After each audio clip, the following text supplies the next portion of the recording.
ચાલો electron hydrogen માટે આપણને જે ઉર્જા સ્તરો મળ્યા એ ઉર્જા સ્તરોનું બેઝિક ઇક્વેશન આપણને એ ઇક્વેશન આપણને શું મળ્યું તો કે તમે જુઓ ઇલેક્ટ્રોન માટે આપણને મળ્યું और हाइड्रोजन માટે મળ્યું that is -13.6 divided by n square શેમાં ઈવીમાં હું વાત કરી રહ્યો છું હવે એના ઉર્જા સ્તરોની રાઈટ ઇલેક્ટ્રોનના ઉર્જા સ્તરો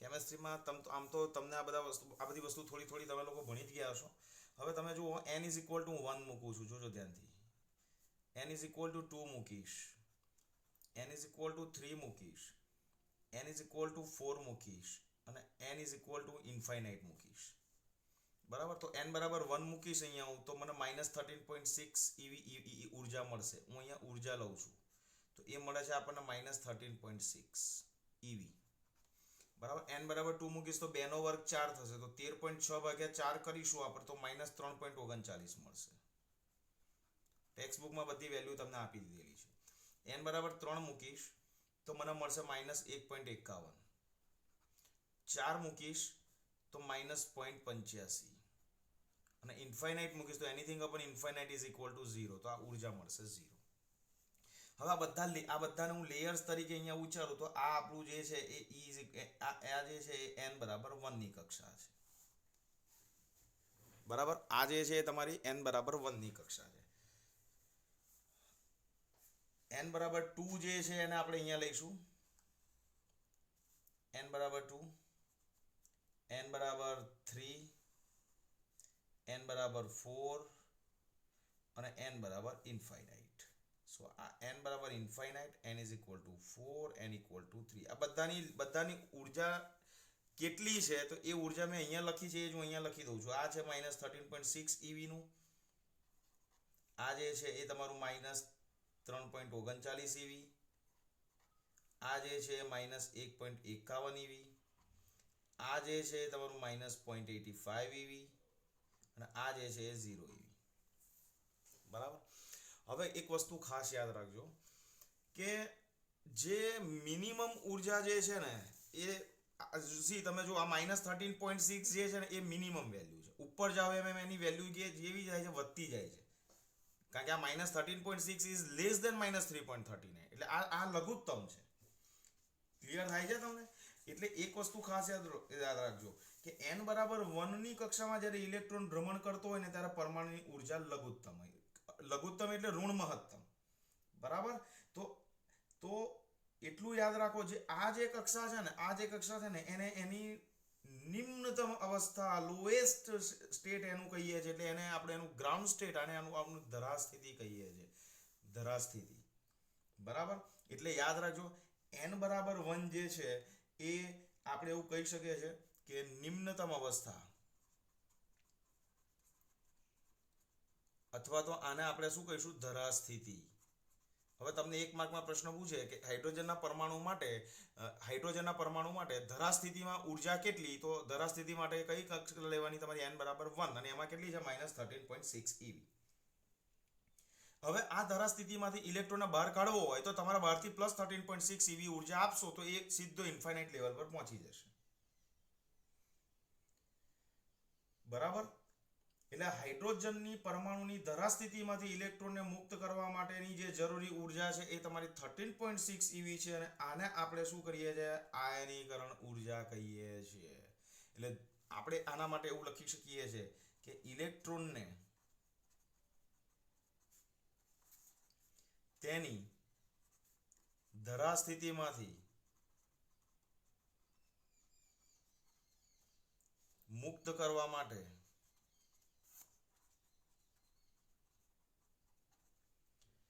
જરૂરી લઘુત્તમ ઉર્જાને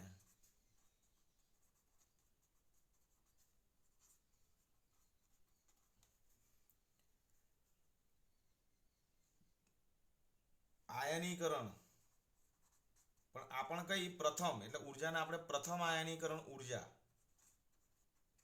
કહે છે આને ફર્સ્ટ અથવા તો મુખ્ય આયનીકરણ ઉર્જા પણ કહે અને પ્રિન્સિપલ આયોનાઇઝેશન એનર્જી પણ કહીએ બરાબર હવે આયનીકરણ ઉર્જા એટલે શું સમજવાનું તમારે કે જો પરમાણુને આપણે બહારથી ઉર્જા આપીશું કે એ એટલી જ પૂરતી છે કે એ ઇલેક્ટ્રોન એ કક્ષામાંથી દૂર થાય છે, એ ઇલેક્ટ્રોન એ પરમાણુમાંથી દૂર થાય છે, તો સમજો કે પરમાણુ ઇલેક્ટ્રોન ગુમાવે તો પરમાણુઓનું આયનીકરણ થશે. પરમાણુ ધેટ વિલ બીકમ પોઝિટિવ આયન, કારણ કે ઇલેક્ટ્રોન પરમાણુમાંથી દૂર થાય અને કોઈ પણ પરમાણુમાંથી ઇલેક્ટ્રોન દૂર થાય તો સ્વાભાવિક છે કે ધન આયન બને એ તમને ખબર છે. તો આ બેઝિકલી સમજો કે આને હું +13.6 eV ઉર્જા આપીશ તો અહીંથી ઇલેક્ટ્રોન હાઇડ્રોજન માટે ઇલેક્ટ્રોન અહીંથી નીકળી જશે. જો ઇલેક્ટ્રોન અહીંથી નીકળી ગયો ધેટ મીન્સ કે ઇલેક્ટ્રોનની નેગેટિવિટી પરમાણુની હાઇડ્રોજનના પરમાણુની નેગેટિવિટી ગઈ, ઝીરો થઈ ગઈ. એનો મતલબ કે એ ધેટ વિલ બીકમ આયન, એટલે એ એક તમારો આયન બનશે. એટલે એ આ એનર્જીને નામ આપ્યું આપણે આયોનાઇઝેશન એનર્જી. ક્લિયર છે. હવે આ જે n બરાબર 2, n બરાબર 3, n બરાબર 4, n બરાબર 5 એ બધી જે છે ને એને આપણે કઈ ઉર્જા કહીએ છીએ? ઉત્તેજિત અવસ્થા. આ ધરા અવસ્થિતિ છે, આ ધરા અવસ્થા છે. તો આ જે છે એ બધી ઉત્તેજિત અવસ્થાઓ છે. હવે તમને એવું પૂછે કે પ્રથમ ઉત્તેજિત અવસ્થા કઈ? તો કે પ્રથમ ઉત્તેજિત અવસ્થા એટલે જો n બરાબર 1 તો ધરા સ્થિતિ માટે ઓક્યુપાય થઈ ગઈ. હવે તમારે એને આનું નામકરણ થઈ ગયું ધરા અવસ્થા. આ બધી જે છે એ n બરાબર 2 પછીની બધી જે છે ને એ ઉત્તેજિત અવસ્થા છે. તો આ જે છે ભલે n બરાબર 2 છે પણ આને આપણે કહીશું પ્રથમ ઉત્તેજિત અવસ્થા. સમજ્યા તમે? કારણ કે આ અહીંથી ઉત્તેજિત અવસ્થા શરૂ થાય તો એમાં પહેલી, આ બીજી, આ ત્રીજી, આ ચોથી, તો પહેલી ઉત્તેજિત અવસ્થા માટે ક્વોન્ટમ નંબર કયો આવશે? 2 આવશે. આ તમારે ખાસ યાદ રાખવાનું છે. આમાં લોચો પડ્યો એટલે ગયા સમજો. ક્લિયર. હવે યાદ રાખો ઇલેક્ટ્રોનને એની ધરા સ્થિતિમાંથી મુક્ત કરવા માટેની લઘુત્તમ ઉર્જા એટલે આયનીકરણ ઉર્જા. હવે પ્રથમ આ n બરાબર 1 કક્ષામાંથી ઇલેક્ટ્રોન દૂર થાય, n બરાબર 1 કક્ષામાંથી ઇલેક્ટ્રોન દૂર થાય તો એને કેટલી બહારથી ઉર્જા આપવી પડે? +13.6 આપવી પડે. તમે સમજ્યા? જો ઇલેક્ટ્રોન અહીંયા હોત તો એના બહારથી કેટલી મુક્ત કરવા માટે કેટલી ઉર્જા આપવી પડી હોત? +3.39 એટલે ધેટ ઇઝ એપ્રોક્સિમેટલી 3.4 થઈ ગયું. બરાબર. તો હું શું કહું છું, n બરાબર 1 કક્ષા માટે આ જે ઉર્જા આપી છે ને, આ બધી જે ઉર્જા છે ને એ બધી તમારી આયનીકરણ ઉર્જા થઈ. અહીંયા લખવાની જરૂર નથી, અહીંયા લખેલું છે. આ બધી તમારી આયનીકરણ ઉર્જા થઈ. હવે આ જે છે એ પ્રથમ આયનીકરણ ઉર્જા થઈ. અને પ્રથમ આયનીકરણ ઉર્જા માટે તમારી સંક્રાંતિ કઈ થાય? તો કે પ્રથમ આયનીકરણ માટે સંક્રાંતિ કઈ થાય ઇલેક્ટ્રોનની? તો કે એ n બરાબર 1 માંથી ક્યાં જાય? ઇન્ફાઇનાઇટમાં જાય. એટલે એની સંક્રાંતિ થાય n બરાબર 1 to n equal to infinite. તો પ્રથમ આયનીકરણ તમારે જોઈતું હોય, ફર્સ્ટ આયોનાઇઝેશન, પ્રિન્સિપલ આયોનાઇઝેશન જોઈતું હોય તો તમારે એના બહારથી આટલી ઉર્જા આપવાની. ચલો તમારે આ n બરાબર 2 માંથી બહાર કાઢવો હોય તો બહારથી તમારે આટલી ઉર્જા આપવાની. 3.39 that is approximately 3.4. બરાબર. તો આને હું અહીંયા લઉં છું દ્વિતીય, અને દ્વિતીય માટે કઈ આવશે? n બરાબર 2 ક્યાં જશે? that is n equal to infinite. હવે હું આના બહારથી +3.39 આપું તો એ થઈ જશે તમારી આયન બની જશે. અહીંયા n બરાબર 3 માટે, તૃતીય માટે સંક્રાંતિ કઈ થાય? n બરાબર 3 થી ક્યાં જાય? n બરાબર ઇન્ફાઇનાઇટ. આ યાદ રાખજો, બધા એક માર્કના ગુજકેટના MCQ છે ભાઈ. આ બધા એક ગુજકેટના MCQમાં તમને એવું પૂછાય હાઇડ્રોજન પરમાણુ માટે પ્રથમ આયોનાઇઝેશન એનર્જી કેટલી? તો કે -13.6. બીજા આયોનાઇઝેશન માટે કેટલી? -3.4. ત્રીજા માટે કેટલી? આટલી. તમને એવું પૂછે પ્રથમ આયનીકરણ માટે સંક્રાંતિ ક્યાંથી ક્યાં થવી જોઈએ? તો કે n બરાબર 1 થી n બરાબર ઇન્ફાઇનાઇટ થવી જોઈએ. તમને એવું પૂછે કે પાંચમી માટે શું કરવાનું? પાંચમી આયનીકરણ માટે તમારે શું કરવાનું? તો કે n બરાબર 5 માંથી ઇલેક્ટ્રોન ક્યાં જવો જોઈએ? n equal to ઇન્ફાઇનાઇટ જવો જોઈએ. કારણ કે ઇન્ફાઇનાઇટ જશે ને તો જે પરમાણુ ઇલેક્ટ્રોનમાંથી દૂર થશે ને તો જ પરમાણુ જે છે તમારો આયન બનશે. અને આ આયનાઇઝેશન એનર્જી છે, આયનીકરણ કરવા માટેની ઉર્જા છે. ક્લિયર? તો એટલું ખાસ યાદ રાખજો કે આ બધી ઉત્તેજિત અવસ્થાઓ છે, પણ પ્રથમ ઉત્તેજિત અવસ્થા સુધી એટલે આ n બરાબર 2 જે છે, n બરાબર 2 એ તમારો દ્વિતીય આયનીકરણ છે. પણ ઉત્તેજિત અવસ્થા કઈ છે? n બરાબર 2 માટે ઉત્તેજિત અવસ્થા માટે ક્રમ કયો છે? નંબર 2 છે. બરાબર. આ ખાલી આ બધી વસ્તુ તમારે કેમિસ્ટ્રીમાં આમ તો બચાવો આવી જ ગયો હોય એટલે બીજો કોઈ ઇશ્યુ તમને આવવાનો નથી, તમને ખ્યાલ આવી જ જશે. બીજી વસ્તુ, ઇલેક્ટ્રોન જ્યારે આપણી ધરા સ્થિતિમાંથી એટલે કે n બરાબર 1 માંથી એ n બરાબર 2 માં જાય, n બરાબર 1 માંથી n બરાબર 3 માં જાય, 1 માંથી ઇન્ફાઇનાઇટ જાય ને તો આયોનાઇઝેશન થશે, પણ 1 માંથી 2 માં જાય ને તો એ ઉત્તેજિત અવસ્થામાં જાય છે, એટલે એને એક્સાઇટેશન પોટેન્શિયલ કહીશું આપણે. બરાબર. તો આ જે છે ને એ બેઝિકલી ઉર્જા સ્તરો આપણે આયનીકરણ ઉર્જાના સંદર્ભમાં ભણ્યા. આ વસ્તુ આપણે આયનીકરણના ઉર્જાના સંદર્ભમાં ભણ્યા. યાદ રાખજો, આયોનાઇઝેશન એટલે શું? કોઈ પણ કક્ષામાંથી એ મુક્ત થવા માટે એને ઇન્ફાઇનાઇટમાં જવું જરૂરી છે. તો 1 માંથી ઇન્ફાઇનાઇટમાં જાય તો પણ એ મુક્ત થાય, 2 માંથી ઇન્ફાઇનાઇટ જાય તો બી મુક્ત થાય, 3 માંથી ઇન્ફાઇનાઇટ જાય તો બી મુક્ત થાય. ક્યાંથી મુક્ત થાય? પરમાણુમાંથી મુક્ત થાય. અને પરમાણુમાંથી મુક્ત થશે તો એ આયન બનશે, એટલે આયોનાઇઝેશન એનર્જીનો કોન્સેપ્ટ આવ્યો. હવે સેમ આ જ વસ્તુ આપણે બીજી કેવી રીતે ભણવાની છે એ જુઓ. દાખલા તરીકે આ જ ગ્રાફ હું પાછું અહીંયા ડ્રો કરું છું. જોજો, સપોઝ n = 1 અહીંયા હતું, રાઈટ? અને એ વખતે ઉર્જા કેટલી હતી? -13.6. પછી અહીંયા n બરાબર 2, n બરાબર 3, n બરાબર 4, n બરાબર 5. હવે તમે જુઓ, આ બધી ઉત્તેજિત અવસ્થાઓ છે.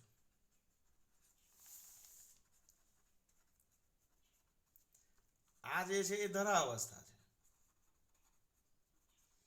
હવે બધાની એનર્જી હું તમને અહીંયા બતાવું છું. n બરાબર 1 ની જે છે -13.6, આની કેટલી છે? -3.4, -3.39 હતી એટલે -3.4 લખું છું. આનું -1.51, આની -0.85, આની શોધી નહીં પણ શોધવી હોય તો મળી જશે. -13.6 ડિવાઇડેડ બાય શું કરવાનું છે તમારે? -13.6 ડિવાઇડેડ બાય શું કરવાનું છે? 5 નો વર્ગ 25 કરશો એટલે n બરાબર 5 ની મળશે. અને n બરાબર ઇન્ફાઇનાઇટ ની કેટલી થઈ જશે તમારી? 0. બરાબર. હવે તમે જુઓ, જ્યારે ઇલેક્ટ્રોન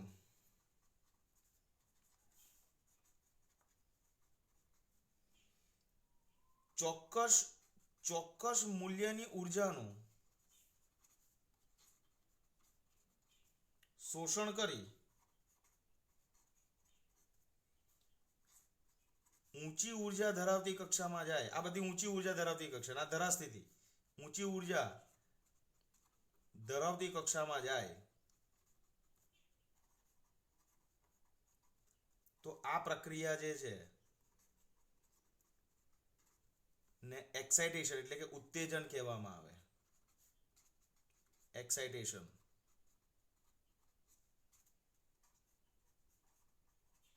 એટલે કે n બરાબર 1 માંથી n બરાબર 2 માં જાય તો બી એક્સાઇટેડ થાવ, n બરાબર 1 માંથી n બરાબર 3 માં જાય તો બી એક્સાઇટેડ થાવ, n બરાબર 1 માંથી n બરાબર 4 માં જાય તો એક્સાઇટેડ થાય, n બરાબર 1 માંથી n બરાબર 5 માં જાય તો બી એક્સાઇટેડ થાય.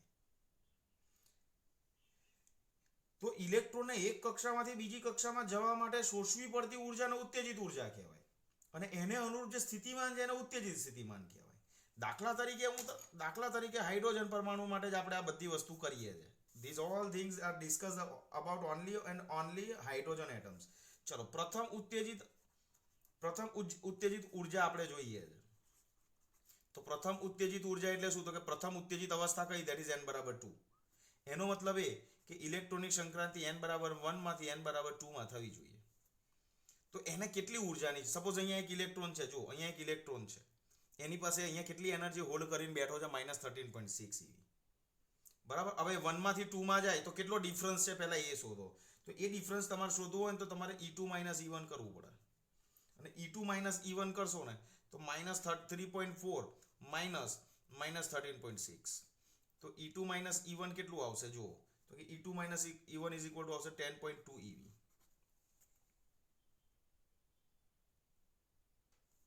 -3.4 + 13.6 એટલે 10.2 eV. હવે આનો મતલબ સમજો. જેવો આ સમજ પડી ગઈ ને એટલે કામ પૂરું થઈ ગયું.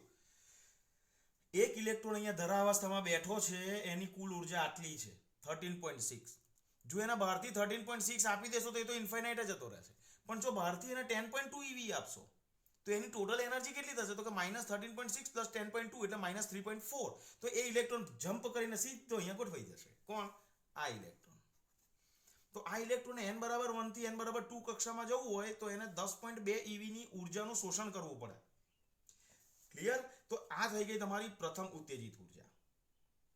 એવી રીતે તમને દ્વિતીય ઉત્તેજિત ઉર્જા શોધવાનું કહ્યું. ચાલો, તો દ્વિતીય ઉત્તેજિત ઉર્જા એટલે કઈ? તો દ્વિતીય n બરાબર 2 જે છે ને એ પ્રથમ ઉત્તેજિત થઈ. n બરાબર 3 જે છે તમારી દ્વિતીય ઉત્તેજિત થઈ. તો n બરાબર 5 જે છે કઈ થશે? તમારી ચોથી ઉત્તેજિત થઈ.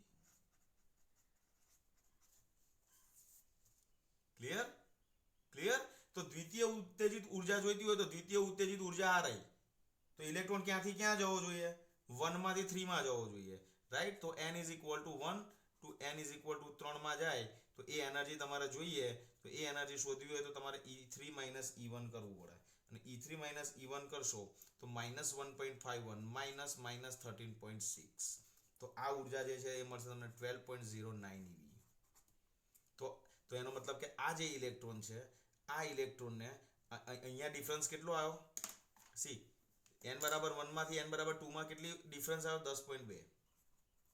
તો આ ઇલેક્ટ્રોનને 10.2 એવી ઉર્જા બહારથી મળે તો અહીં આવી જ જાય, અહીં રહી જ ના શકે.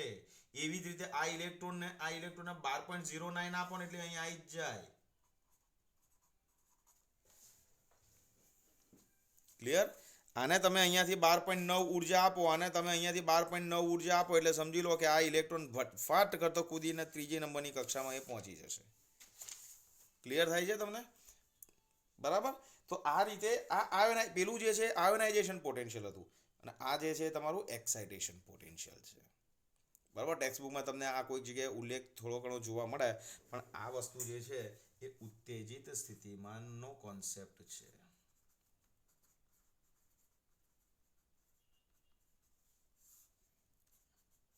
એક્સાઇટેશન પોટેન્શિયલ ગુજકેટમાં અને MCQ બંને સેક્શનમાં આપણા બોર્ડની એક્ઝામમાં પાર્ટ A ની અંદર અને ગુજકેટમાં બંનેમાં ફૂલ કામ લાગે એવા ટોપિક છે. ગુજકેટના પેપર ચેક કરશો તો આયોનાઇઝેશન ઉર્જાઓ તો જુદી જુદી કક્ષામાં પૂછેલી જ છે. ભાઈ ચોથી કક્ષામાં આયોનાઇઝેશન એનર્જી કેટલી, પાંચમામાં કેટલી, બીજામાં કેટલી. બરાબર? તો એ રીતે તમારે આની પ્રિપરેશન કરવાની છે. પણ કોન્સેપ્ટ ક્લેરિટી તો જ આવશે જો તમે આ બધી વસ્તુને સમજશો. તો ફરી રિમાઇન્ડ કરાવી દઉં, ઉત્તેજિત સ્થિતિમાન એટલે ધરા સ્થિતિમાંથી કોઈ પણ ઉત્તેજિત અવસ્થામાં ઇલેક્ટ્રોનને જવા માટે એક ચોક્કસ ઉર્જાનું શોષણ કરવું પડે. એ જે ઉર્જાનું શોષણ કરવું પડે, જેટલી ઉર્જાનું શોષણ કરે એને અનુરૂપ એ કક્ષાની અંદર ગોઠવાય. n બરાબર 1 ની ઉર્જા -13.6 છે. બહારથી 10.2 EVનું શોષણ કરે તો સીધો n બરાબર 2 માં જાય. દેટ મીન્સ કે એ 1 માંથી 2 માં ગયો તો એનું એક્સાઇટેશન થયું કહેવાય અને that is called excitation energy. But what is ionisation energy? તો કે આયોનાઇઝેશન થવા માટે, આયનીકરણ થવા માટે ઇલેક્ટ્રોનને પોતાનામાંથી મુક્ત કરવો જરૂરી છે. અને મુક્ત કરવો જો જરૂરી હોય તો સમજી લો, મુક્ત કરવો જો એને જરૂરી હોય તો એને તમારે ઇન્ફાઇનાઇટ લેવલ પર પહોંચાડવો જરૂરી છે. ક્લિયર? અને ઇન્ફાઇનાઇટ લેવલ પર પહોંચાડવા માટે તો n બરાબર 1 માંથી ઇન્ફાઇનાઇટ પહોંચાડો, n બરાબર 2 માંથી ઇન્ફાઇનાઇટ પહોંચાડો, n બરાબર 3 માંથી ઇન્ફાઇનાઇટ પહોંચાડો તો એ બધા જે તે કક્ષાના શું થઈ ગયા? જે તે કક્ષાની શું થઈ ગઈ? આયોનાઇઝેશન એનર્જી થઈ ગઈ. કે શબ્દને સમજો. આયનીકરણ, આયન ક્યારે બનશે? ઇલેક્ટ્રોન રિમૂવ થશે, ઇલેક્ટ્રોન એનામાંથી દૂર જશે ત્યારે, ઇલેક્ટ્રોન એનામાંથી મુક્ત થશે ત્યારે, ઇલેક્ટ્રોન એ ગુમાવશે ત્યારે. તો ગુમાવશે એને આપણે ટેકનિકલ ભાષામાં શું કહીશું? તો કે ભાઈ ઇન્ફાઇનાઇટ લેવલ પર જાય. તો 1 માંથી ઇન્ફાઇનાઇટ લેવલ પર જાય તો એ n બરાબર 1 કક્ષાની આયોનાઇઝેશન એનર્જી થઈ. n બરાબર 2 માંથી ઇન્ફાઇનાઇટ જાય તો n બરાબર 2 ની આયોનાઇઝેશન એનર્જી થઈ. n બરાબર 3 માંથી ઇન્ફાઇનાઇટ જાય તો n બરાબર 3 ની આયોનાઇઝેશન એનર્જી થાય. બરાબર? તો આયોનાઇઝેશન એનર્જી અને એક્સાઇટેશન એનર્જીનો ડિફરન્સ તમને ક્લિયર થઈ ગયો હશે એવું માનું છું. બરાબર? અને ઉત્તેજિત અહીંયા ઇન્ફાઇનાઇટ નહીં જતો, અહીંયા ઉત્તેજિત અવસ્થામાં જાય. તો એ પડતો ઉર્જાનો difference that is excitation potential, excitation energy. તો મને એવું લાગે છે કે આ બંને કોન્સેપ્ટ તમને બહુ ક્લિયર કટ તમને ક્લિયર થઈ જ ગયા હશે. અને ન થયા હોય તો વિડીયો એકાદ વાર હજુ જોઈ લેશો તો વધારે ક્લેરિટી આવી જશે. બરાબર? પણ લખીને તૈયારી કરજો. આ બધી બહુ મેટર તમને કામ લાગવાની છે. Okay? So take care and stay safe.